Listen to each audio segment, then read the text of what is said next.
السلام عليكم أصدقاء شير السينما في حلقة قصيرة عن بعض الأخبار المتداولة عن الإعلامي واليوتيوبر سامح سند وتحويل بعض حلقاته في القصة الكاملة لأعمال درامية على الشاشة. ومن غير كلام كتير كالعادة بسرعة نبتدي حلقتنا.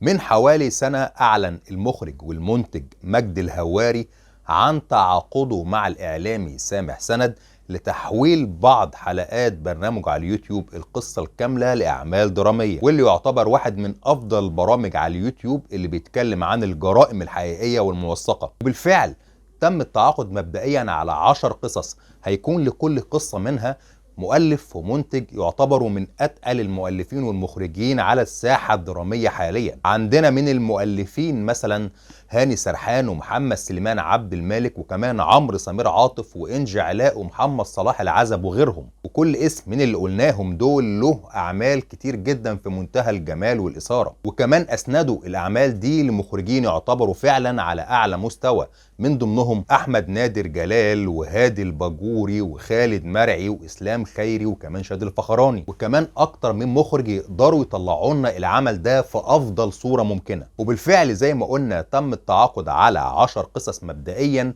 هيتم عرضهم على موسمين، في كل موسم هيكون فيه 5 قصص، والقصة هتتقسم على 3 حلقات متصلة. وزي ما تداولت الأخبار بالفعل تم العمل على أكتر من جلسة تحضير لكل مؤلف ومخرج هيسند ليهم قصة من القصص. وعن القصص نفسها اللي هيتم تجسيدها على الشاشة تم الإعلان على إنها هتكون من أشهر القصص اللي تم عرضها بالفعل في برنامج القصة الكاملة، واللي سرد فيها الإعلامي سامح سند كل تفاصيلها بمنتهى التشويق والإثارة. ومن القصص اللي تم التعاقد على تقديمها على الشاشة هتكون قصة التوربيني، القاتل اللي كان بيعتدي على الأطفال وبعد كده بيقتلهم. وكمان هيتم عرض قصة ريا وسكينة، ولكن المرة دي هتكون بمنظور ورؤية مختلفة تماما. كمان هيتم عرض واحدة من أشهر القصص وهي مذبحة بني مزار اللي حيرت أجهزة الأمن لسنين، وغيرهم كتير من القصص زي مثلا قصة جريمة السوبر ماركت، وكمان قصة شياطين المنوفية، وكمان قصة حمد الكبرى وقصة خلود. ونيجي بقى للقصة اللي تم بدء التصوير فيها بالفعل، وهي قصة لعبة جهنم اللي هتكون بطولة النجم محمد فراج، واللي واضح من بعض الصور المتداولة إن الفنان محمد فراج عمل مجهود جبار لتأدية الدور ده. يكفي إنه على الأقل نقص من وزنه حوالي 10 كيلو علشان يقدر يطلع بالشكل اللي شفناه في الصور اللي موجودة قدامنا. وعموما عن قريب تم الإعلان على إن أول قصة اللي هي لعبة جهنم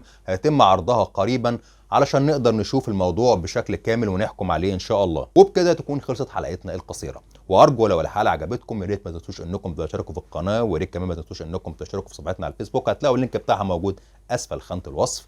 ويا ريت ما تنسوش انكم كمان تعملوا شير للحلقه، ويا ريت تدعمونا بلايك وبشير، واستنونا في حلقه جديده من شريط سينما.